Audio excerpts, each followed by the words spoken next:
I do want to start off by saying that some viewers and critics have raised concerns about the film's use of dark humour, which I wasn't really getting so much in watching it. And I think that can be read two different ways, to be honest with you. But yeah, and also sort of looking at Nazi characters in a sympathetic light. This wasn't really my take on it at all. But what I did really appreciate was looking at, like, not sensationalizing these people and looking at them as people, and like still having that held up right next to like the blatant evil and violence that's like going on in the walls around them. I just wanted to know if either of you had that feeling where you felt this was handled in the wrong way for whatever reason. Definitely not, because, and this was the exact reason why it hit so much with me, is that they are, even the way that it's shot, right? We're just seeing them as themselves in their own environment. I don't think that there was dark comedy in there. I think it was just human experience, and you see everything that might mean. Was that about like the characterization? Like, I don't know, some parts of Sandra Hüller's performance, was it about that, or? I can't find specifically, but I think it's just like, you know, I think because it's told in such a frank way, where you see people interacting day to day, and our most of our reference points and depictions of Nazi officers in film and television does feel hugely sensationalized and this caricature of evil.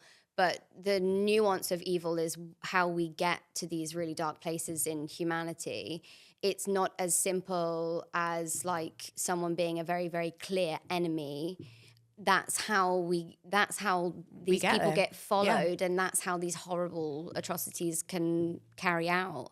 And so, yeah, I think that it's just quite different to the way that we've seen like Nazi officers depicted on screen, and that has felt like some sort of like trivial humor to it. But I think it's more nuanced than that. I think it's more powerful than that because of how awful the film still makes you feel. Yeah.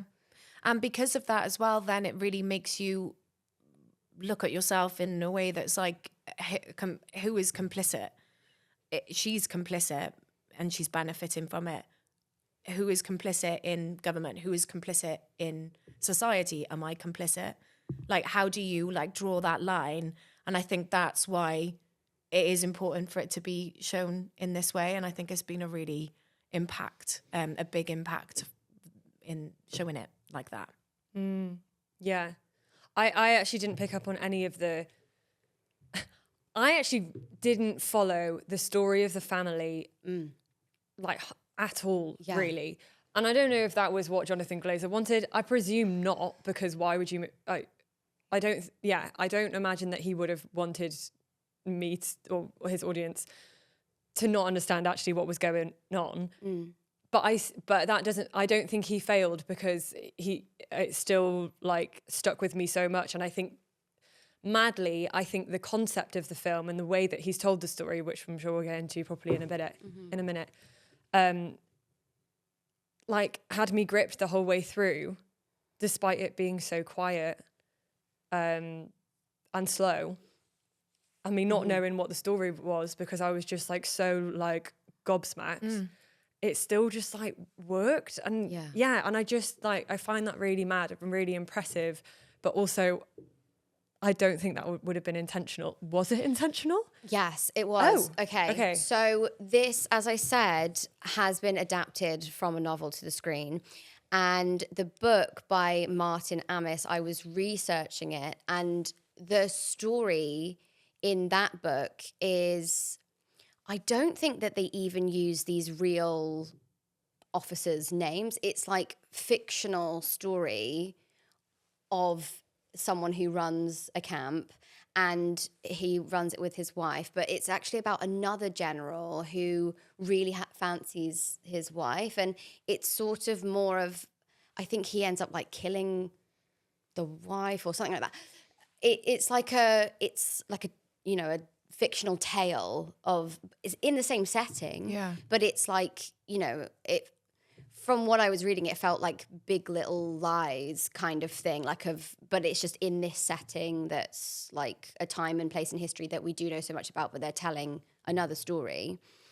And what Jonathan Glazer's done is removed basically all of the plot of that book, taken the setting, put it back into the real parts of history.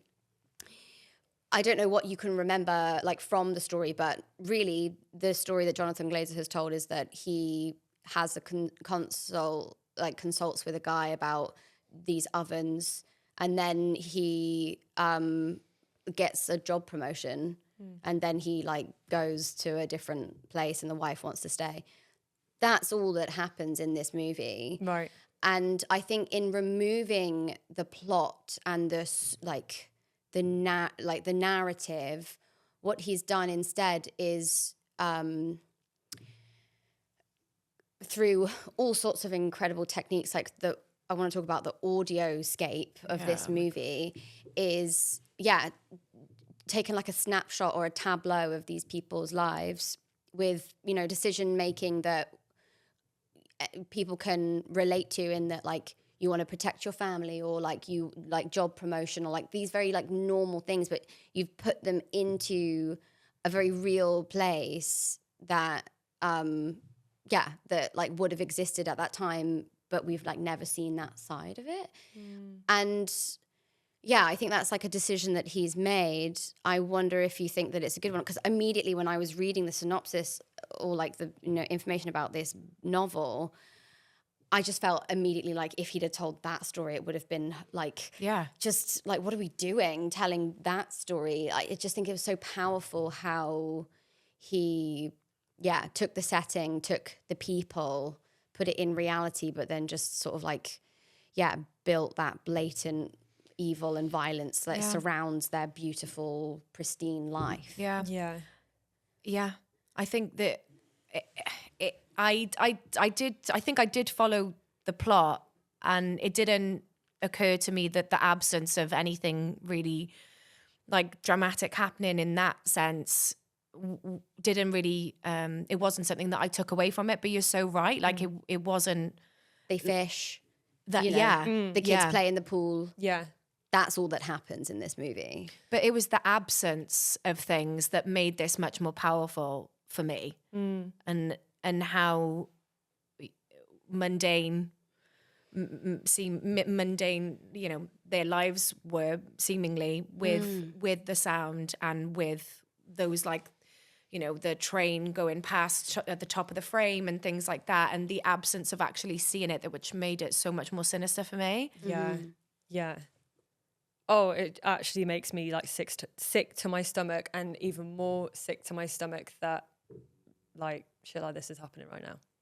Yeah. Like what is happening in the world today, and it makes me feel so stupid. Yeah. With everything, like that, it like feels like a mirror of what society, of the world right now, which is horrific.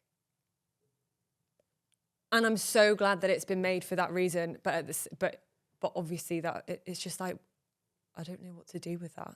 Well, just we are unknowing and helpless. And what can you do?